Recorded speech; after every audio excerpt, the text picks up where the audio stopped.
各種疾病，例如傳染病、肺癌、大腸癌，香港都有專家。比方喺 Covid 疫情時，香港大學嘅袁國勇、中文大學嘅許樹昌站出嚟指揮約定，沙田威爾斯醫院嘅莫樹錦醫生係肺癌專家，至於大腸癌，朱建華醫生係呢方面嘅名醫。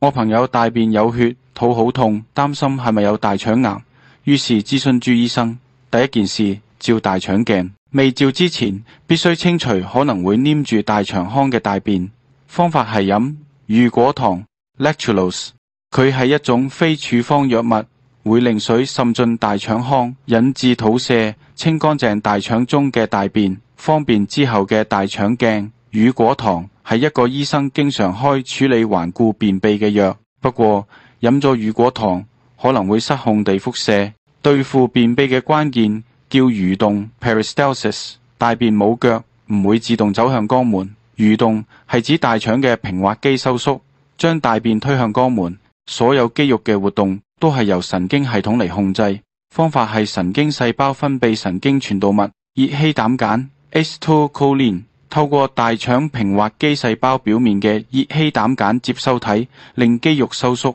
分泌乳稀膽鹼嘅神經細胞表面有一種叫 CGRP calcitonin gene-related peptide 接收體，一旦 CGRP 神經細胞分泌 CGRP， 便會刺激乳稀膽鹼平滑肌變蠕動。咁點樣刺激 CGRP 神經細胞？原來 CGRP 神經細胞表面有一種叫 5HT4 嘅接收體，當 5HT 黏在 5HT4， 便會引出 CGRP， 繼而引出乳稀膽鹼，而令大腸蠕動，成功大便。健康食品方面，蘋果果膠 Apple Pectin 會被大腸內嘅億萬個細菌分解為丁酸鹽 butyrate， 從而刺激大腸嘅視絡細胞 enterochromaffin 分泌 5HT， 所以每晚瞓前服1克蘋果果膠，便會引出 5HT， 之後 CGRP 熱稀膽鹼，大腸蠕動，早上起身便會有便意。